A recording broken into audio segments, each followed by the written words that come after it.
समस्त NIS daily degree धारकों का स्वागत है आपके अपने YouTube channel MKS teaching point में। साथियों, बात करेंगे क्लेरिफिकेशन याचिका को लेकर के। एक बड़ी और अहम सूचना आ रही है जो एनआईएस डीएलएड के लिए बहुत बड़ी खुशखबरी है।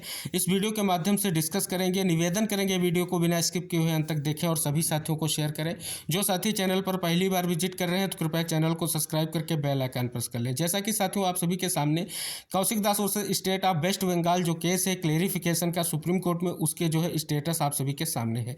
साथ ही अभी का स्टेटस है, इसमें स्पष्ट तौर पर देख रहे हैं तो मैटर को एडजर्न बताया जा रहा है, नहीं डेट आगे बढ़ाई गई है और 23 तारीख की सुनवाई की डेट यहां पर मेंशन की गई है। और साथियों आप सभी को अवगत करा दें, कल हमने वीडियो में डिस्कस किया था, वहां पर केस के स्टेटस में कुछ अन्य स्थितियां आपको दिख रही थी। जैसा कि वो आपके सामने केस का स्टेटस है, इसमें जो है याचिका को डिस्पोज बताया गया था और आप देख रहे हैं यहाँ पर जो है लिबर्टी ग्रांट करने की भी बात की गई थी हाई कोर्ट को लेकर के। अब साथियों ये दो प्रकार के केस स्टेटस दिखाई दे रहे हैं। शाम को केस स्टेटस आप सभी के सामने है और आज का केस स्टेटस हमने आपको अवगत कराया। दो तरह के केस स्टेटस दिखा रहे हैं, यानी बड़ा कन्फ्यूजन क्रिएट हो रहा है। और दूसरी बात कि सुनवाई के दौरान आप सभी ने देखा था कि जस्टिस हिमा कोहली मैम ने जो है कड़ी फटकार जो है लगाई थी, लेकिन प्रेयर किया गया था कि मामले को पास ओवर किया जाए। अब साथियों सबसे बड़ा कंफ्यूजन ये क्रिएट हो रहा है, क्या ये जो स्टेटस शाम का है इसमें परिवर्तन हुआ है? क्या एनआईएस डीएलएड के जो एडवोकेट की स्पष्ट तौर पर जो कहीं ना कहीं अपील थी उसको स्वीकार किया गया है और 23 तारीख को सुनवाई को लेकर के केस सूचीबद्ध किया गया है? अगर ऐसा संभव है तो साथियों बड़ी खबर है एनआईएस डीएलएड के लिए कि एक क्लेरिफिकेशन का कहीं ना कहीं जो केस है उसमें बड़ी सूचना आ रही है। फिलहाल साथियों अभी स्पष्ट नहीं हो रहा है कि क्या स्थितियां हैं। ये स्थितियां कब क्लियर होंगी? जैसे ही कोर्ट का ऑर्डर आएगा, लिखित आर्डर आएगा, तभी स्थितियां क्लियर होंगी। अभी कोई लिखित आर्डर सामने निकलकर नहीं आया है। फिलहाल जिस प्रकार से यहां पर आप देख रहे हैं इस स्टेटस के हिसाब से तो केस को डिस्पोज किया गया है। और अगर आज के स्टेटस पर अगर नजर डालें तो वहां स्पष्ट हो रहा है कि सुनवाई 23 तारीख को सूचीबद्ध की गई है। तो साथियों जो ऐसी अगर स्थितियां उत्पन्न हो रही हैं कि अब क्या होगा आगे, क्योंकि यहाँ पर जो है सकारात्मक खबर अगर देखें तो ये निकल कर आ रही है, जिस प्रकार से आज का केस स्टेटस शो कर रहा है कि मामले की सुनवाई 23 तारीख को होगी। अब साथियों आप सभी को अवगत करा दें, जब ये स्थिति तभी स्पष्ट होगी, एक तो आपके कोर्ट का आदेश आएगा और आदेश से स्पष्ट होगा आखिर बेंच का क्या निर्णय रहा है। फिलहाल अगर हम सुनवाई की तरफ देखें तो सुनवाई से तो स्पष्ट हो रहा था कि केस को डिसमिस करने के लिए कहीं ना कहीं कड़ी फटकार लगाई गई है।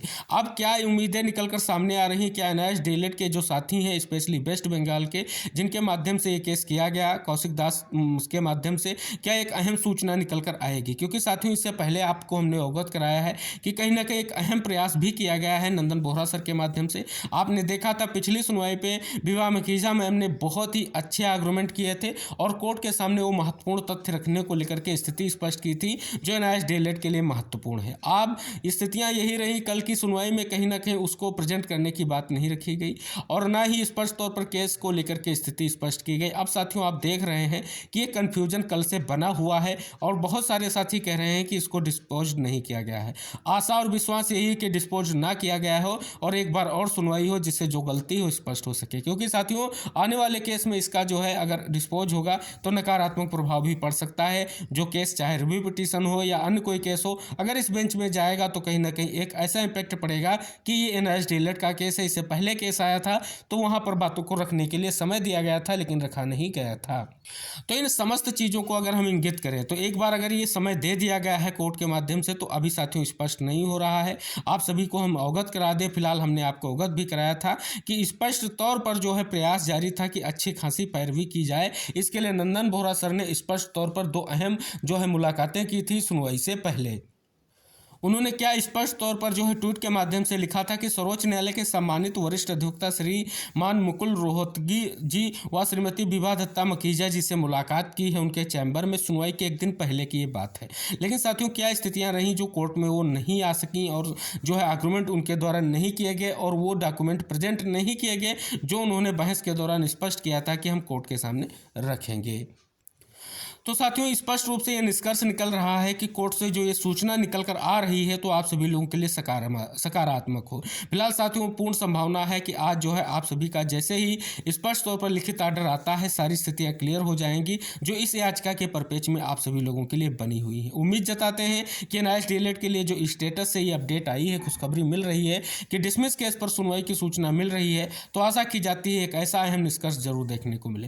फिलहाल साथियों अभी 100% श्योर नहीं है कि एक क्लेरिफिकेशन का डिसमिस केस पर सुनवाई की पूर्ण संभावना देखी जा सकती है। फिलहाल आशा और उम्मीद यही रहेगी आगे कुछ अहम सूचना आप सभी को जरूर मिलेगी। मिलते हैं नेक्स्ट अपडेट के साथ नेक्स्ट वीडियो में। तब तक इस वीडियो को शेयर करें, चैनल को सब्सक्राइब करें, बेल आइकन प्रेस कर लें। जय हिंद, टेक केयर, बाय बाय साथियों।